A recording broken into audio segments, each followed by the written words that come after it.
Good morning, good afternoon, good evening, wherever you are in the world. Thank you for joining me for this week's edition of the SMIE Consulting Midweek Roundup. I'm your host, Marty Bennett, and over the next half hour, we're going to be answering 3 questions we've been hearing from international educators. We'll get to those questions in just a bit, but I want to thank everybody who's taken the time to watch us over the first 200 episodes of our SMIE Consulting Midweek Roundup. It's been a pleasure being a part of your international edification, and we look forward to sharing our opinions and thoughts and ideas on where you can be taking your international education strategies at your institutions and how the world's events affect what we do every day. So as we do each week, we take our newsletter content that comes out on Mondays at 9 a.m. Eastern. And for those of you not familiar, we have a newsletter called All the SMIE News Fit to Share, which next week, coincidentally, will be celebrating its 200th edition. It's our weekly attempt to share our thoughts on top social media news as well as international education news in our industry. And those two combinations, social media and international education, that's the SMIE of SMIE Consulting, social media and international ed consulting. So with this newsletter, we give you a couple of different ways that you can subscribe. I've dropped the link to the website for our smieconsulting.org/subscribe opportunity to subscribe to that. You can also, we're going to drop the link to the most recent edition, so if you haven't yet gotten it, you'll be able to go follow along with us today if you're watching on Facebook, or if you're watching on YouTube, you'll get the links in the comments section as we're going along live. That will have all the relevant content that you need. But you can also subscribe through our LinkedIn version of our newsletter. Just drop the link to that as well in the chat.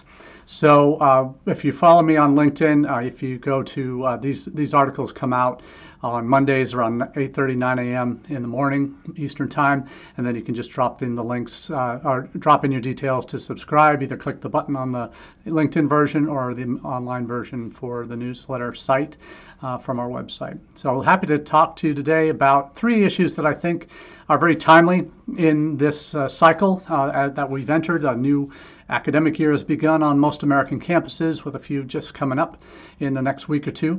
But the first story we're going to talk about today, or question we're going to ask today, is what do international students need on campus at this point in the history of international education in our countries?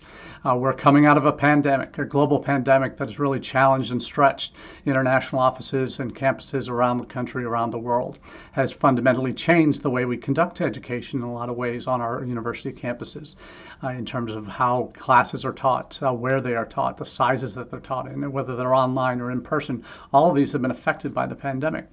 But we talk about our campuses as being affected. Our students have been dramatically impacted by what COVID-19 has brought to this world and how it has impacted what we do, what they do every day of their lives.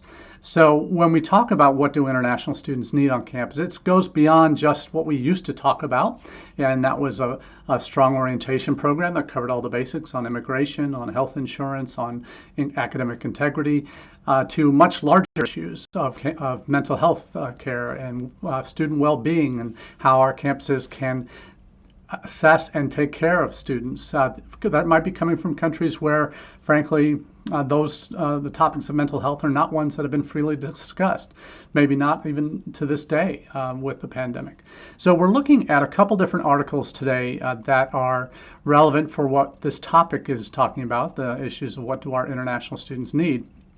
First is from University World News, and this covers kind of a very appropriate post-pandemic look at how, from a macro scale, how things have changed. And it's a University World News post where it talks about the roller coaster ride for international students of the last couple of years, the anxiety and uncertainty about the future with the pandemic, regulatory battles, and global economic recession, all of these things that have impacted students' attempts to study outside their home countries. And it also focuses on what we all know all too well, how much China and India dominate the outbound student markets. For most countries, they're number 1 and number 2, maybe in reverse order in some countries, but those two certainly make up the lion's share international student populations in the U.S., U.K., Canada, Australia, other kind of major destination markets. So we look at what institutions need to do, even for these larger populations that probably have better support structures in place, maybe not from the institution themselves, but from Indian student associations, Chinese student associations. Maybe there's an extended diaspora community for Indian immigrants and Chinese immigrants to your region, to your cities, that might be able to provide a larger support network. But you think about it, even those students would need additional support on campus because of the issues that the pandemic has brought up in their lives. And in terms of what attracting and retaining international students should be top of the list of not only just bringing them in, but taking care of them once they're on campus. Because if you're not doing that well, you're really failing as an institution. And that will likely backfire all of the positive impact you might have had bringing students in by getting them in the doors, convincing them you have everything that they need. And then if the reality turns out to be far from it, then the negative implications to your institution can be quite significant. So having that balance between strong recruitment and strong services on the back end to take care of those students and address things like the well-being quotient that talks about things beyond scholarships and academic help. It's talking about a sense of belonging, frankly, in a very different environment to what they're used to. That a lack of that inclusion or that belonging can make them feel, frankly, mentally and emotionally vulnerable, as this article points out. And they look for, students look for systemic, as the article says, systemic inclusion and integration, both socially as well as through technology. So, as I mentioned, there may be some student support groups or student organizations that can provide that social support for them, but the mental health and well-being of those students outside of the classroom is inside and outside the classroom is something, while they're living on campus or in the area around campus, institutions certainly need to be paying a higher attention to. And that's certainly something that I believe most institutions have realized, the need for stronger mental health services, not just for their domestic students, but also for their international students. But there are, as I said, additional challenges with mental health that in addressing those concerns that students from many cultures that come to the United States are not coming from places that really even recognize mental health concerns or disease as a reality, and that's something that takes some getting used to, takes some education, takes some familiar faces to help convince them that yes, it's okay to go talk to someone about challenges you might be having, and not just tuck everything away and suppress everything that you're feeling that might be negatively impacting what you do as a student. So there's a lot that's happening here and has happened on campus to, I think, start to address these issues. But the problem are these cultural barriers and a lack of awareness of what's going on and the availability and accessibility of support services in this respect. So it kind of adds to the ongoing challenges that we have, and we talked about this last week. How do you solve a problem like orientation? We all know in international orientation that we almost always, to a fault, over communicate and oftentimes oversaturate the new international students and with the rules and regulations and everything else we're trying to tell them about their campus experience that they need to know to do well. And some of that is need to know, some of that is want to know. So it's a matter of prioritizing, as we talked about last time, beyond those initial three things: immigration regulations, health insurance, and academic regulations. Beyond those three that you must have, what are the next most important things that need to be covered? And how do you cover them? When do you cover them? Do you do it all in the orientation week? Hopefully not. Hopefully you can cover some of the more obvious chunks beforehand and some of the less obvious chunks and maybe future oriented chunks after they are enrolled, after they've gone through orientation, once they're settled in classes through ongoing orientation options. So how does that happen?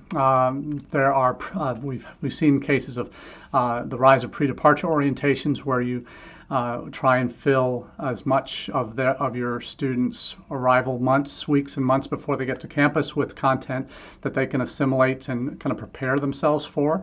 Most of that might be around the academic coursework, around logistics of getting to campus, those types of things. But you also need to know other impacts that you can maybe deploy afterwards, after they've arrived, and following up with programs and the communication to the student community, new student community especially, about mental health, about well-being.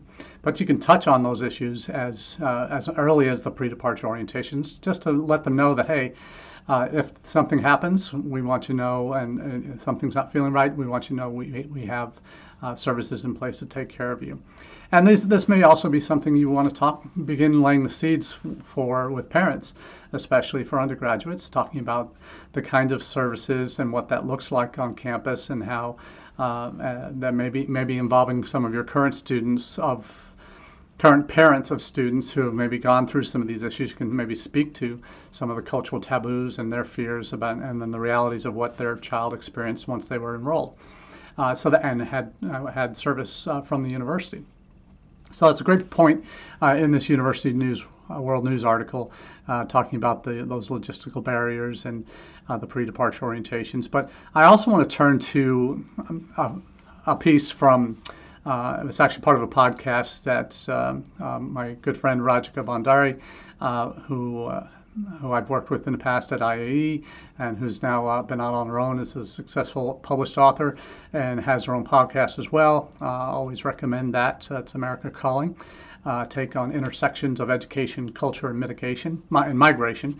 That's her podcast, and then her book, America Calling, A Foreign Student in a Country of Possibilities, kind of documents her journey as an international student coming to the United States from India, and how she's immigrated to the United States after she finished her studies. So she has prepared in her, for one of her recent editions, a blog post that accompanies it that she calls What Does It Take to Succeed as an International Student? And these are 5 things that she's developed from her own experiences and her work in international education over the past 20 years, getting a sense of what's really needed in the field for students to feel comfortable. So these are things that we've all dealt with in international student orientation. So what's here should not necessarily be a surprise as an international student advisor, international missions person. These are things you talk about, but it's also good reminders for ourselves when we're approaching the topics of international student care, as to the kind of a mini checklist of things we need to be making sure that we're accommodating in our orientation, in our communications, in pre-departure, and on arrival as well. First up is be prepared for different classroom culture. Really spells it out pretty clearly in terms of, we talk about this. She asked the question, how many of you squirm at the thought of calling your professors by their first names, or raising your hand in class, or even asking a question of your professor? That's the reality that for most students, when they come to the U.S. higher ed system, the academic environment is radically different from what they're used to. And we know this if we've been in international ed for a while, but those reminders are always helpful to get that from a former international student perspective and how they overcame those challenges. So it's a matter of orienting yourself to looking through the experience from a new student's eyes. And if you can do that, you really, I think, are putting yourself at an advantage in being able to talk with those students about some of the concerns they're probably going to have that you want to kind of maybe preemptively discuss, and how they can get over these issues. Second topic she covers is prepare to experiment with your learning. So that's talking about changing your study habits, where in most countries, if it's a rote memorization in terms of how you basically take notes of everything the professor says in the class, and then you try and regurgitate that on a final exam. Don't expect that in the United States. That it's going to be very different. There'll be various ways you'll be examined throughout the year, throughout the course of an academic term, through quizzes, through tests, through papers, through classroom participation, and how important that is. she also makes the point about scholarships are there, but students will have to dig for them. That's, we all have maybe our merit scholarships that initial students can qualify for, but there's always going to be these small department scholarships that students might not hear about or know about until after they've gotten on campus. So it's about casting that wide of a net to find out what's out there, but educating students on what that process looks like once they're in the country. And it's also sharing with your future students or your incoming students, your new students once they've arrived on campus, that making sure that they know that, remember that they're coming to the United States for more than just an academic opportunity, that it's really about a life experience, a cultural experience, a work and life experience that they're not going to get anywhere else. It's going to be very uniquely American. With the classroom experiences they're going to have with the U.S. students, with other international students, with the professors that are going to become their mentors, that help them grow as budding professionals in their field. So that is all about the life beyond the classroom aspect of what we talk about in American international education, is that coming to the United States, doing well in classrooms is great, but if that's all you do is get a good grade and not really get involved on campus, not really explore activities, explore the area that you're living in, get to know your community, get to know other U.S. students, if you don't take advantage of that out of classroom time to really maximize your education, you've missed out on more than half of what the U.S. higher ed education system has to offer. So that's why I think it's more than just an academic opportunity, and reinforcing that message. And that final piece is, this is your chance to become a global citizen. And that's, I think, more than anything else, we see that in our role. We've talked about what it means to become countries that have these global visions for their countries, that U.S. wants to practice public diplomacy and educate future world leaders, not only to improve the economy of the United States, but improve our relations with other countries. And that's that education that these international students get on our college campuses helps them become those global citizens, more aware of the world around them. And that's something we hope for all of our students, domestic or international. So Rajika obviously makes some excellent points here in that answering that question of what do international students need on campus. Now, moving on to our second question. This is one that is constantly on the minds of international recruiters, international admissions people, not only in the United States but around the world. And that is, how can we unlock or make ground in Africa? We know that there are countries that have been doing particularly well in Africa for years. Obviously, former colonial ties for the British, for the French universities have helped them have significant footholds on the continent. We've seen the U.S. having done well without really intentionally going after the African market, outside of a few elite institutions that have bandwidth and funding to continually invest time and effort and resources in traveling to recruit in Africa. Over the past decade or more, you always see reports of Africa as the next major destination or source region for international students, and that's true. Is the continent with the fastest growing youth population under 25 in the globe, around the globe. So that is an area that all internationally minded institutions that are looking to grow beyond India and China need to be looking and developing strategies that might work in this region. Now, how that happens, it will vary from institution to institution, but what we're basing this article, this question on, is a piece from our friends at intl.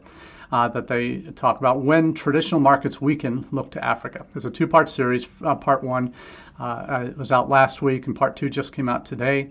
It focuses on 7 key markets: Tanzania, Kenya, and Ethiopia, and Morocco, Ghana, Nigeria, and South Africa. Now, those are the top sending countries to the United States and the top growing kind of population areas that are seem to be good markets for the United States. So they define it these best markets on the continent by 3 criteria: growing youth population, rising incomes, and employment opportunities for returning graduates. And then we got to keep in mind that student visa, as it stands now, is a non-immigrant student visa, even though there are possibilities for students to stay in the country and work and potentially get a work visa after they're done with their OPT. That's not always a guarantee, and for an 18-year-old that might be coming to the United States for the first time, that can't be their intention to stay in the country, at least their spoken intention when they go for their visa interviews. So having those employment opportunities for returning students is increasingly important for them to qualify for those initial visas. So there are employment opportunities that are abounding in certain markets that are very attractive for returning students. So that's encouraging them to take that step and take that risk to go abroad for their degree and come back.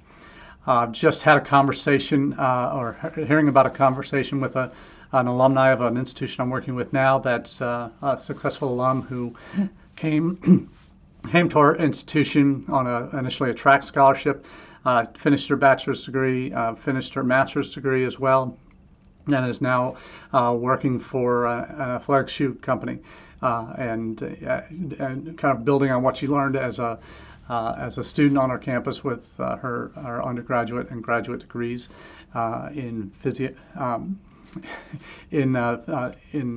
kinesiology and exercise science, and how that's developed along with her track interests to become successful in what she's doing now with her work for a U.S. shoe manufacturer, athletic shoe manufacturer. So she's got a great story coming from not one of these 7 markets, but from Zimbabwe, talking about her experiences on campus and how that led to getting her degree program and the job afterwards. But those employment opportunities, she got a job in the U.S., but those in her country, they might not exist, but in other regions, other countries in Africa, they certainly would if she chose to return. Now, what's important about African nations here, that, as I mentioned, there's a pretty significant competition out there for these markets, for these students in these markets. We've seen, I mentioned the UK, I mentioned France having colonial ties that they're still pulling significant numbers of students from. In fact, if you look at for English-speaking destinations, and this is the odd one, the #1 English-speaking destination or English-speaking university programs that are drawing African students away is China. China is the largest source, enrolls the largest number of African students for English-speaking programs in China, followed by the UK and US. US and UK, depending on which way you're looking at it, which year. So we see significant competition. We see institutions from the Middle East also start to attract students from Africa to their programs. In the Gulf. So there's a recognition on a lot of countries around the world that Africa is a market that you need to have a presence in, that you need to be growing in, and it can be represent a significant source and diversification of your international student populations on your campus.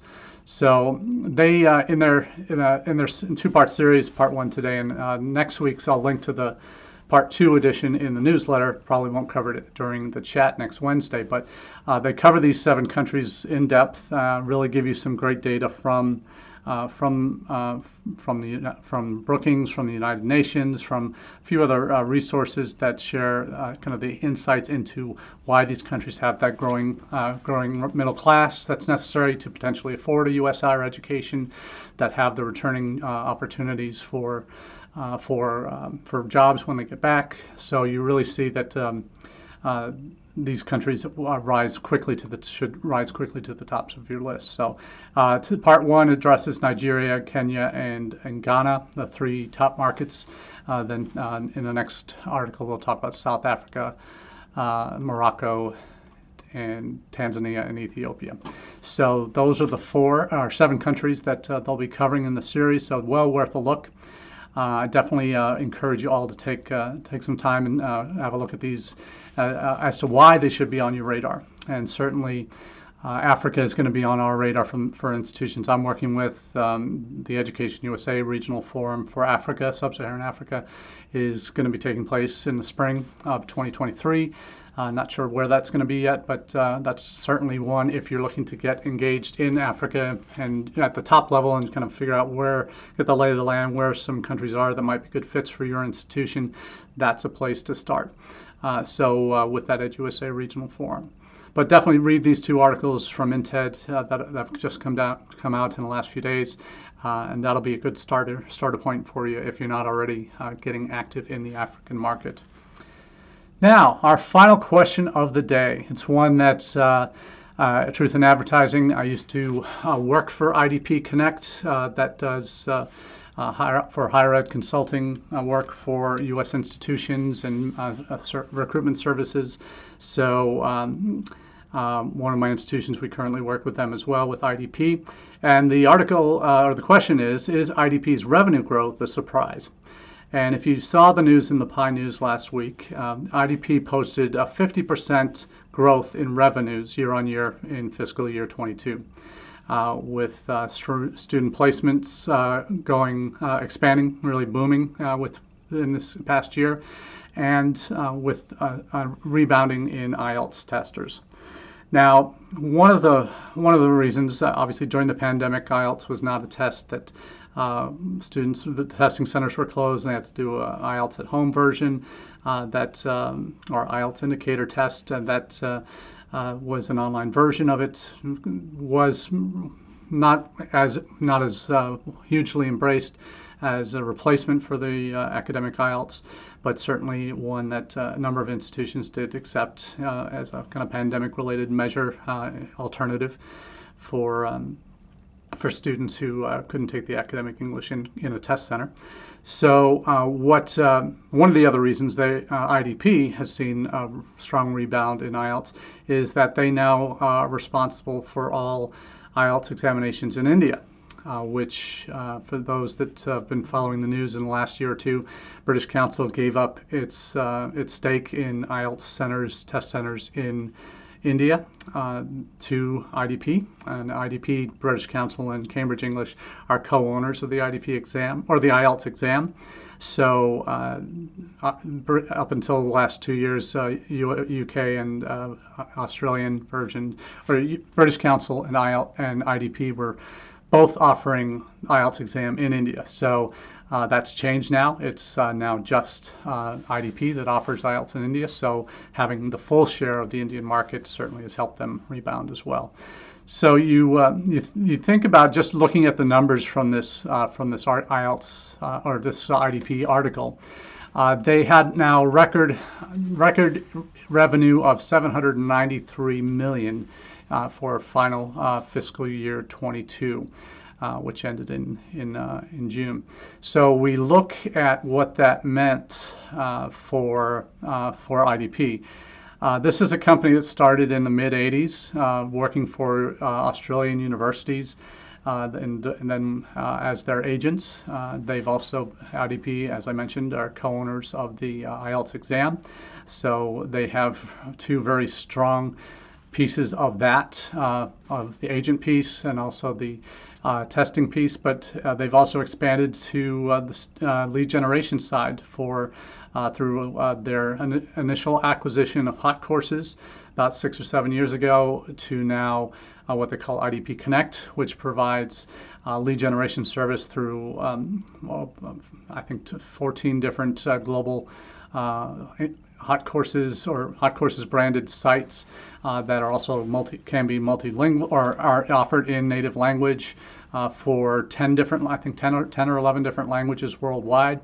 That's a piece of the business that obviously has grown significantly to attract more institutional buy-in. Those institutions that buy into the lead gen services do not always also buy into the agent side of IDP. So there's different revenue streams that they have from institutions, from student placements, from lead generation services, and then from IELTS test exams. So they really have a fairly broad assortment of pieces of the pie, international student enrollment pie, that have expanded their revenue base considerably by 50% in the past year.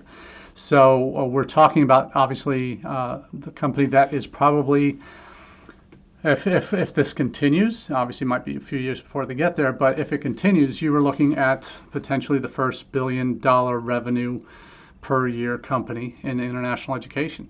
So that will be maybe a topic down the road that we'll cover again in terms of what that looks like, perhaps after the agent aggregators have a few years under their belt, and we'll see what they look like in the coming years in terms of their overall revenue.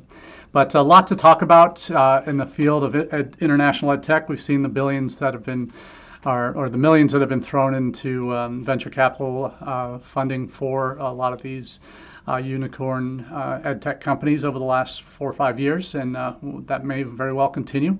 But the track record certainly shows that the IDP, one of the biggest and longest standing international ed businesses out there, is still the biggest, and probably will be for the foreseeable future. But see if anyone can challenge them for that title. But we see a very crowded field in the service provider sector of international education, one that there'll be probably future consolidation in the coming years. With all these ed techs that have been popping up, there's already talk of some of them consolidating, but we'll see what happens. But we do, as we do each week, we thank you for joining us for these live chats, and we hope that you find the content usable for you in what you do at your institutions in international education. And until we see you again, either next week or in a future conference down the road, have a wonderful day, and we'll talk to you soon. Cheers.